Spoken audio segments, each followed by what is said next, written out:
Thank you, it's very exciting. I'll be responsible for competition management across the 4 competitions, so AFL, AFLW, VFL and VFLW, as well as supporting Brad and Andrew Dillon with football projects. And you two, you've probably got a bit of a working relationship already from your time at North, is that right? We do. We had a really good time working together at North Melbourne, so it is one of the big reasons that I'm really excited to start to the AFL and work closely with Brad.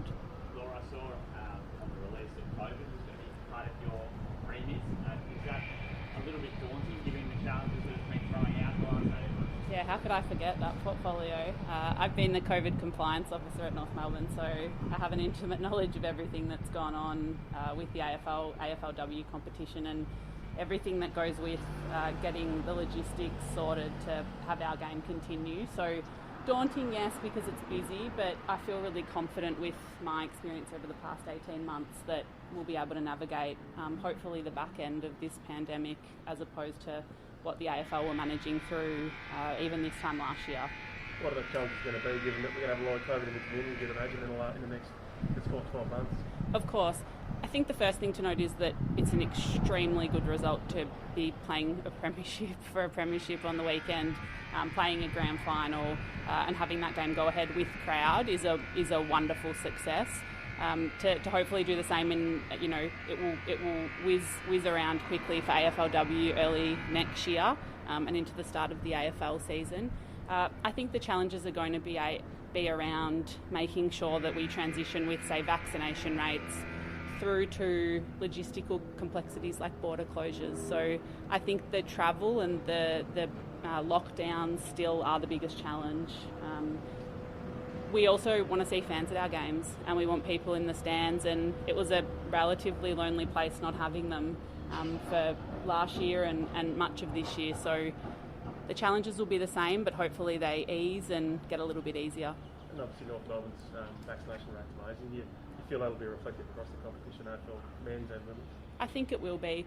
I think the competition understands the positive impact our game has on people at home, and I think it's not lost on us that we've been able to continue working, continue training, continue our jobs every day to really make people happy. So I think to that end, people understand the responsibility they have to encourage vaccinations, get vaccinated, and hopefully keep the show going on. Laura, can we mandate vaccinations for players? I think there's a way to go. I think that at the moment we're just encouraging people to get vaccinated on their own accord, and I think that, as you saw with the rates at the Kangaroos, we're in the high 90s across the entire business, admin staff, football staff and players, AFL and AFLW, and I think that I think the majority will get vaccinated. As I said, it's not lost on them, the privilege really that we have to continue working and playing. Thanks, Laura. Thank you. Thank you. Well done, mate. Thanks, John. What made you want to take up an AFL role and not turn back into coaching?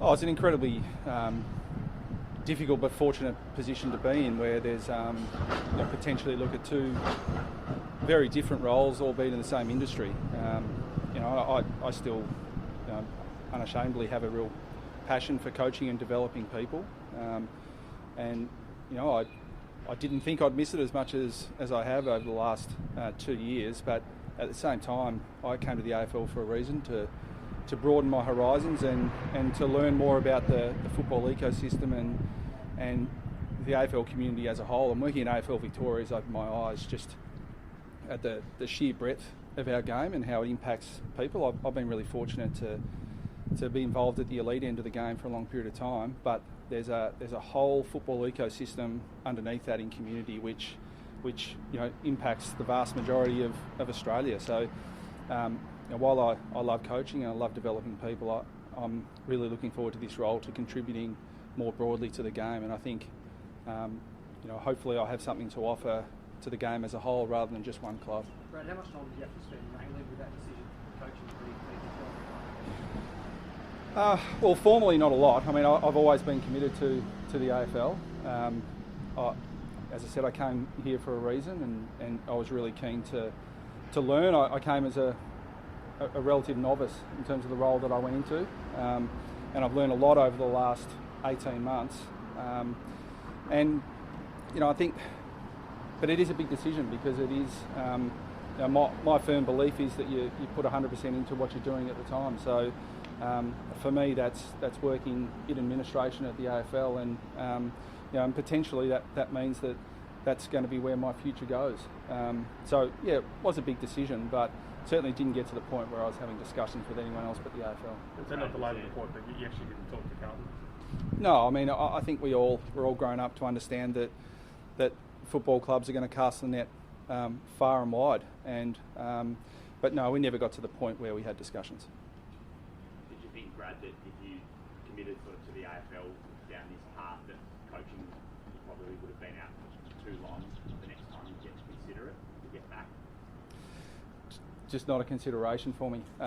It's, as I said, once I'd made a decision in the direction that I wanted to go, I'm just fully committed to it. And then what the future holds, no one can really tell you.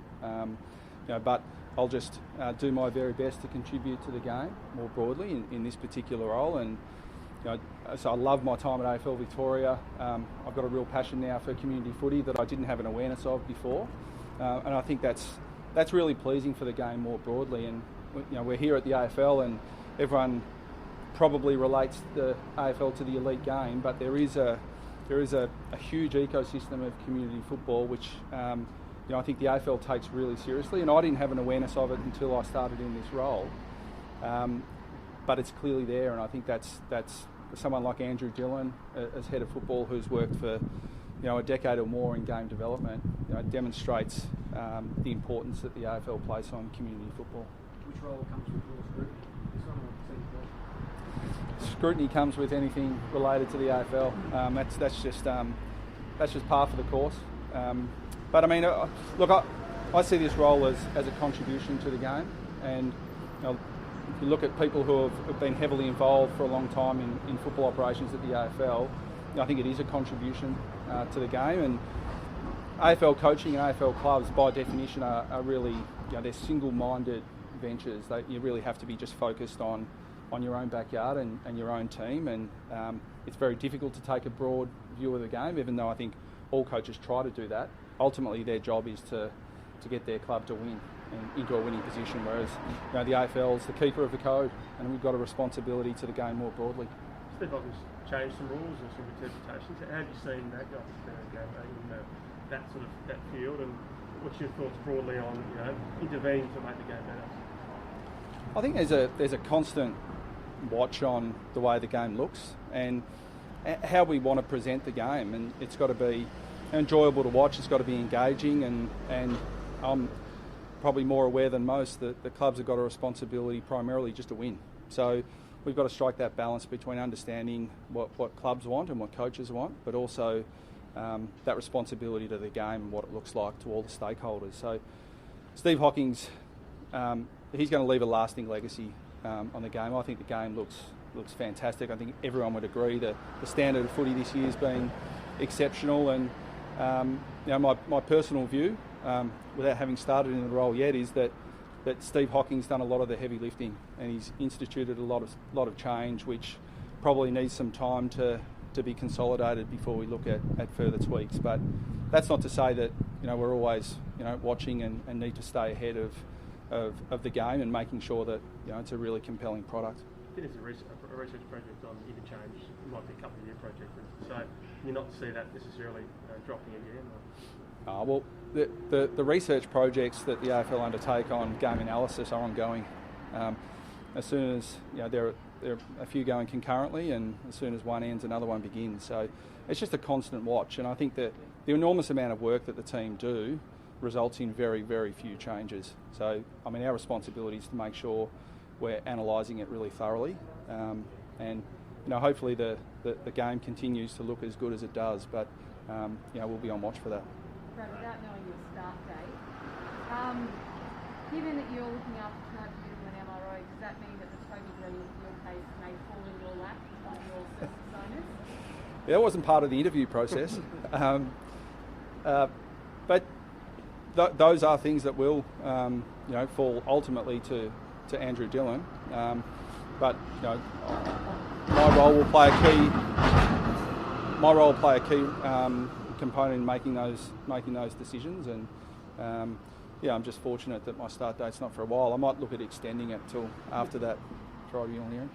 Will you have an ongoing relationship with Michael Bush in the MRO and the tribunal? What's your view on how it's all operating? Yeah, up until this point, I've been an observer, like all of us here today and everyone out there. So my role's been firmly focused on AFL Victoria and making sure that the community football ecosystem gets through these challenging last 18 months.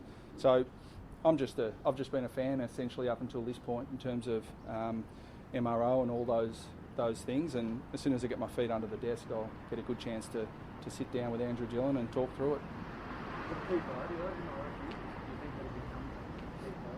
I think it's all a key priority. I mean, we all know the things that the fans are really interested in, and certainly I know from a club's perspective how important it is, and I think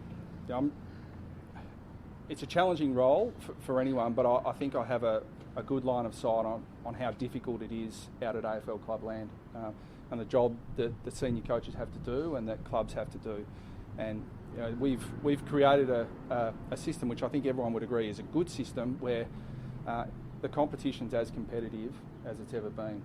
But with that competitiveness comes challenges, because it's a really fine line between winning and losing, and that generates passion amongst fans and clubs and coaches. So the challenge of the role is not lost on me.